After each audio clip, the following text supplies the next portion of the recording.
Prime Asia বিশ্ববিদ্যালয়ের ছাত্র জাহিদুল ইসলাম পারভেজের জানাজা নিজ ক্যাম্পাসে অনুষ্ঠিত হয়েছে।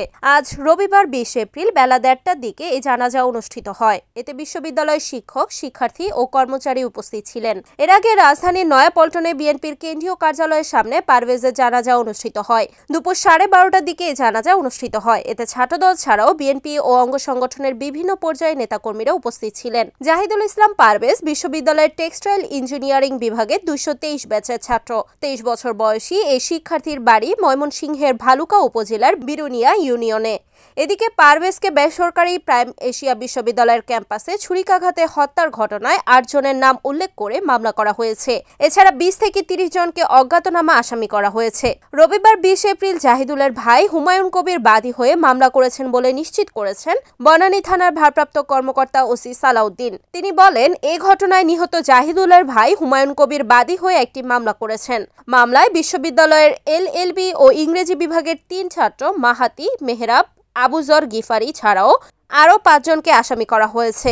ওসি সালাউদ্দিন আরও বলেন, মোট আসামি 8 জন। তারা সবাই বিশ্ববিদ্যালয়ের ছাত্র। এছাড়া এই তালিকায় অজ্ঞাতনামা আরও 20 থেকে 30 জনকে আসামি করা হয়েছে। আমরা বিষয়টি তদন্ত করছি এবং তাদের গ্রেফতারের চেষ্টাও চলছে।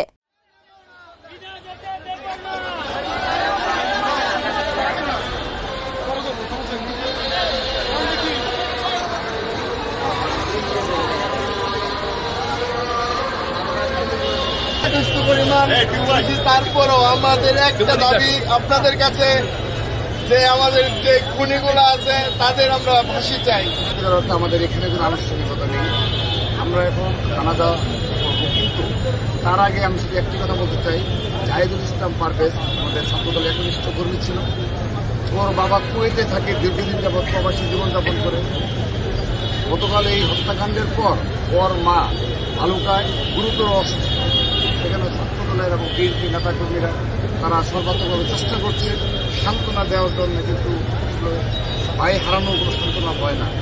এই ওর ভাই এসেছে, আমরা পরিবারের প্রতি পরিবারের প্রতি সমবেদনা জানাচ্ছি, কিন্তু পরিবারের দাবি অনতিবিলম্বে এবং আমাদের প্রাইমারি রেজিস্ট্রার স্যারের নিকট দাবি জানাবো, অনতিবিলম্বে আমাদের এই জাহিদুল ইসলাম পারভেজের হত্যাকাণ্ডের সঙ্গে যারা জড়িত তাদেরকে অতি দ্রুততম সময়ে বিচারের আওতায় নিয়ে এসে তাদেরকে গ্রেপ্তার করে আইনের আওতায় নিয়ে আসবেন এবং কোনোভাবেই যেন বিচার দীর্ঘসূত্রতা যেন না হয়, এই বিষয়টির সাথে আমরা এই জন্য এবং স্যারের নিকট আবেদন জানাবো।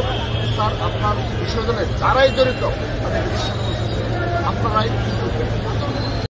রিপোর্ট ইমন সরকার, NAN TV, ময়মনসিংহ।